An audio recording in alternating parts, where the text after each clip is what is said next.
Hello दोस्तों, आज हम चंद्रयान मिशन 3 को दक्षिणी ध्रुव पर ही क्यों उतारा जा रहा है या दक्षिणी ध्रुव पर क्यों भेजा जा रहा है उसके बारे में पढ़ेंगे।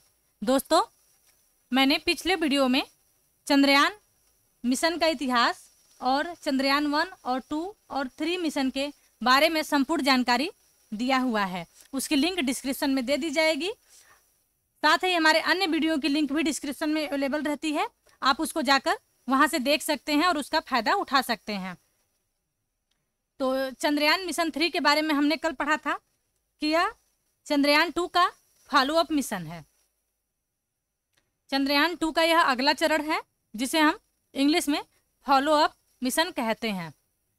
चंद्रयान 2 का लक्ष्य था कि रोवर को चंद्रमा के दक्षिणी ध्रुव पर उतारा जाए, परंतु यह आंशिक रूप से विफल रहा क्योंकि लैंडर और रोवर की सॉफ्ट लैंडिंग नहीं हो पाई थी। इसलिए चंद्रयान 2 विफल रहा। तो वैज्ञानिकों ने चंद्रयान 3 का सफल परीक्षण कर लिया है। यह 14 जुलाई को यानी कल लॉन्च हो चुका है। यह चंद्रमा की यात्रा 42 दिन तक करेगा। यह उसी जगह पर लैंड होगा जहां पर चंद्रयान 2 को लैंडिंग करनी थी। यह चंद्रमा के दक्षिणी ध्रुव के 70 डिग्री अक्षांश पर इसकी लैंडिंग होगी। यह पॉइंट परीक्षा की दृष्टि से महत्वपूर्ण है। अगर यह मिशन सफल होता है तो दक्षिणी ध्रुव पर सॉफ्ट लैंडिंग करने वाला दुनिया का पहला देश भारत बन जाएगा और यह हमारे लिए सबसे अधिक गौरव का पल है। चंद्रयान मिशन 3 के पहले भी कुछ अभियान हुए हैं चंद्रमा के लिए, लेकिन यह मिशन सिर्फ भूमध्य रेखा क्षेत्र पर हुए हैं या फिर भूमध्य रेखा क्षेत्र के आसपास हुआ है।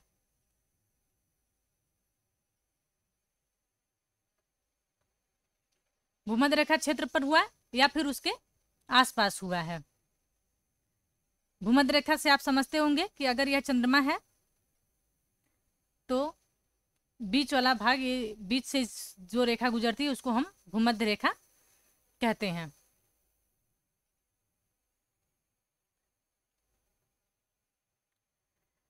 भूमध्य रेखा क्षेत्र पर ही क्यों अभी तक मिशन हुए हैं, इसका क्या कारण है? तो चीन का एक मिशन था चोंग ई, नाम से ही लग रहा है कि यह चीन का ही मिशन होगा। तो चोंग ई जो मिशन था यह भूमध्य रेखी क्षेत्र पर ही हुआ था या फिर भूमध्य रेखा के कुछ हिस्सों के आसपास होता है। ये जो एरिया है, इन्हीं एरिया पर अत्यधिक मिशन अभी तक भेजे जा चुके हैं।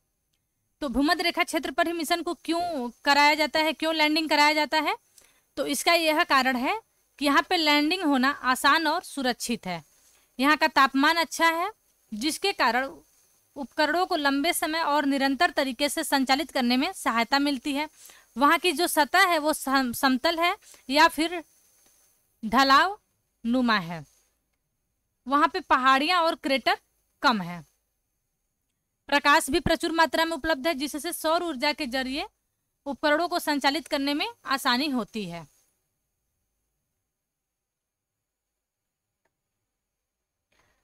दक्षिणी ध्रुव क्षेत्र के बारे में हम जानेंगे कि दक्षिणी ध्रुव क्षेत्र चंद्रमा का कैसा है।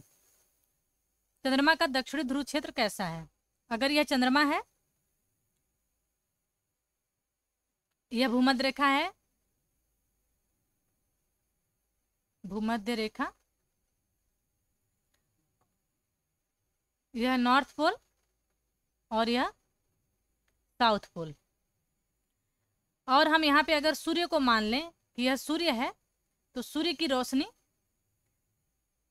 इस क्षेत्रों में ही पड़ रही है। तो दक्षिणी ध्रुव क्षेत्र में काफी अधिक क्रेटर हैं, काफी अधिक क्रेटर हैं। कुछ सेंटीमीटर तक हैं तो कुछ ज्यादा किलोमीटर तक हैं। कुछ क्षेत्रों में या मैक्सिमम क्षेत्रों में तो अंधेरा ही रहता है क्योंकि वहां पे सूर्य की रोशनी बिल्कुल नहीं पहुंच पाती है। यहाँ का तापमान -230 डिग्री सेल्सियस रहता है।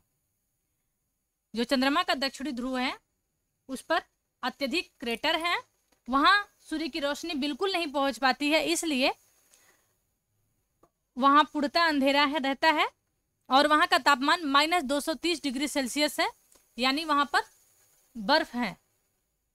आप पृथ्वी के बारे में भी आप देखते होंगे कि ध्रुवों पर 6 महीने के दिन और 6 महीने की रात होती है, उसके अक्ष के कारण। तो चंद्रमा का अक्ष 1.5 डिग्री झुका हुआ है, जबकि हमारे पृथ्वी का अक्ष 23.5 डिग्री झुका हुआ है। तो चंद्रमा अपने अक्ष पर 1.5 डिग्री झुका हुआ है। ये सीधी रेखा है तो इसको 1.5 कुछ इस तरह से मान सकते हैं। तो वह इस तरह से झुका हुआ है चंद्रमा। झुकने के कारण यहाँ पर सूर्य की रोशनी नहीं पहुंच पाती है, और यहाँ पर जो क्रेटर हैं उनमें सूर्य की रोशनी बिल्कुल नहीं पहुंच पाती, तो वह स्थायी छाया ग्रस्त क्षेत्र बन चुके हैं। तो सूर्य की रोशनी न पहुंचने के कारण चंद्रमा पर क्या क्या परिणाम है, तो स्थायी छाया क्षेत्र का बनना यह एक तरह से परिणाम है।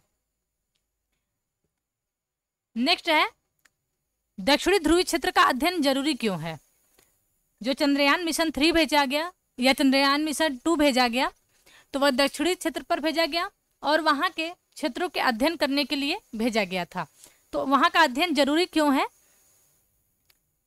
क्योंकि यह क्षेत्र अभी तक अज्ञात है।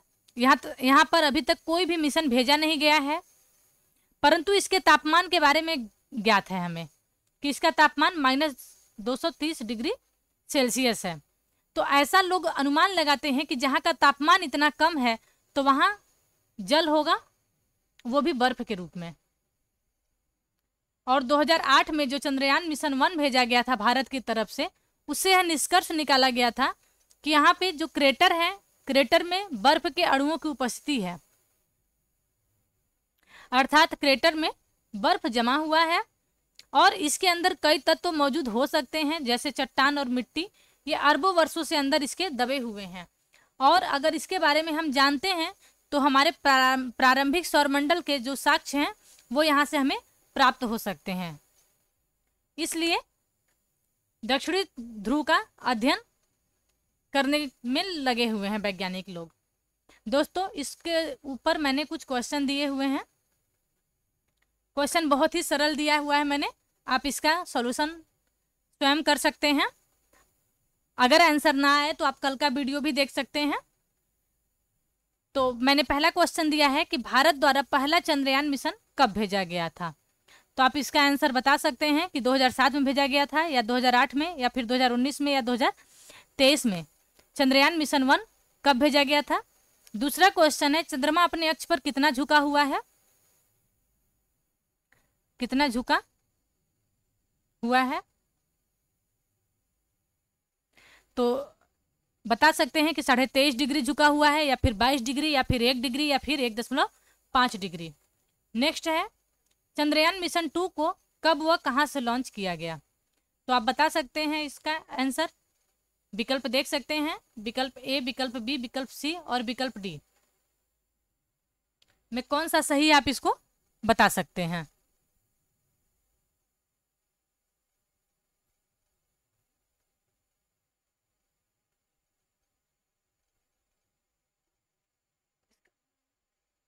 नेक्स्ट है, चंद्रयान 3 के प्रक्षेपण यान का क्या नाम है। तो आप इसका आंसर दे सकते हैं विकल्पों की सहायता से।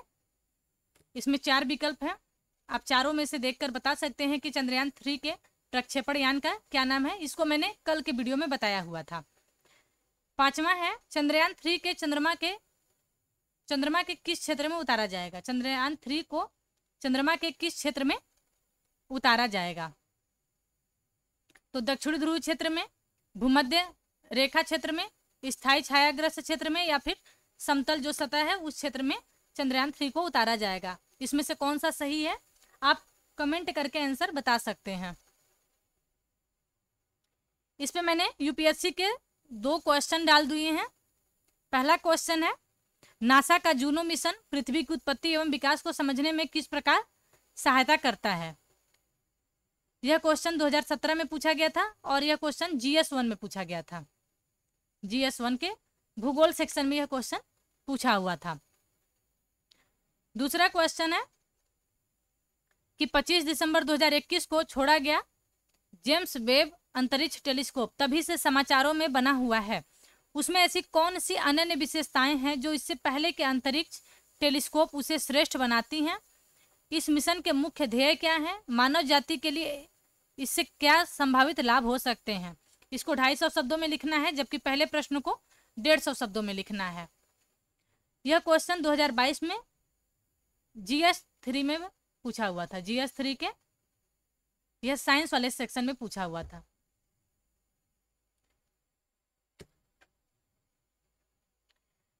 दोस्तों, ये तो प्रीवियस ईयर का क्वेश्चन है, लेकिन अगर यह इतना अधिक चर्चा में बना हुआ है और यह मिशन सफल हो जाता है तो आप समझ सकते हैं कि यह हर एग्जाम में, चाहे PCS का मेंस हो या UPSC का मेंस हो, उन सब में पूछा जाने वाला क्वेश्चन है। इसलिए इसको अच्छे से पढ़ने की जरूरत है। इस पर हमारा 3 वीडियो होगा। पहला वीडियो मैंने कल बनाया हुआ था, आज ये दूसरा है, और कल हम इसके प्रक्षेपण यान के बारे में डिटेल से पढ़ेंगे। Thank you.